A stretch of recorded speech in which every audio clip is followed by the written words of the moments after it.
Hindi ko malasahan yung pistachio. Unlike doon sa Dubai chocolate. Hindi na ako uulit.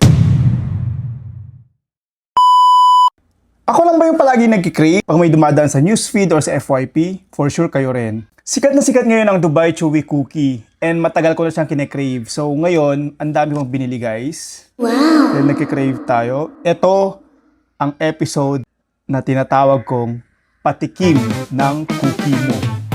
Okay? I bought 2 sets of each. So ito is from Lance Patisserie. 420 pesos ang 4 na pieces sa isang package.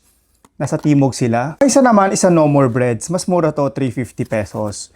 So, i-judge natin sila bilang judgmental naman tayo sa packaging. So, dito sa No More Breads, ang packaging niya ganito lang. So, sa Lance Patisserie, ito. Actually, mas maganda to. Yan, ito yung toppings kay Lance. Ito naman yung toppings kay No More Breads. Yan. So, actually, maganda rin naman sila pareho, pero sa taste magkakatalo. Medyo mas mahal tong si Lance. So, unahin natin siyang tikman dahil mas mahal siya. Ganito yung itsura niya guys, kay Lance. Nagkikrave na ba kayo? O, meron siyang pistachio sa taas. Tignan natin kung makakaya ba natin. Kasi galing sa ref, Raventigas. Ngipin na lang. Medyo green siya sa loob. Lasa-wise,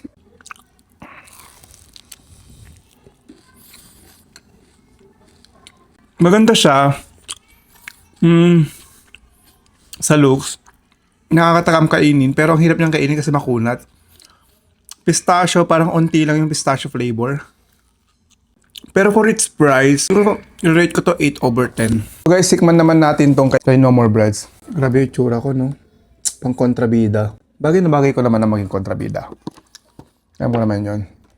Sa totoong buhay, hindi. Sa totoong buhay, inapi-epi ako eh. Hindi naman ako nang-aapi ngayon. Naghiganti lang. So, ito naman kay No More Breads. Madali siyang maghiwalay. Parang kayo. Tikman pala. Ilang calories kaya to? Well, kung i-judge ko silang pareho, both are 8/10 for me. Kay No More Breads at saka kay Lance. In terms of looks, panalo si Lance. You know what? Honestly, kasi meron ako dapat kay Miss Tony kaya hindi ko na maantay by tomorrow pa kasi yun if ever. Nag-curious lang talaga ako. Hindi naman ako yung gutom na gutom. Unlike dati, yung Dubai chocolate talagang lahat ng kay Miss Tony na order ko.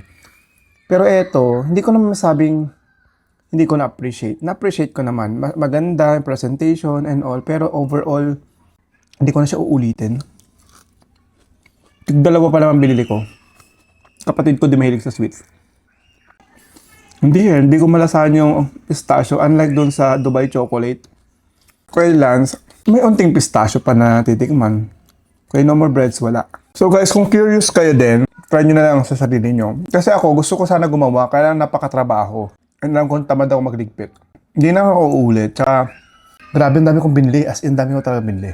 Ayoko na rin sa ibang brands itay. Sa mga iba, kapag magpa-presyo kayo, worth it. Swear, yung Dubai chocolate na Filipino version ng Fix, kay Miss Tony ko natikman talaga yung near to Dubai chocolate. Kasi near talaga siya. Kasi natikman ko na rin lahat ng Dubai Fix eh. Kaya palagi ako nag-order sa kanya. Ngayon lang kasi syempre nagpapapayat ako ng onte, kaya hindi ako masyad. Pero again, hindi ako masaya overall dito sa mga nabili ko.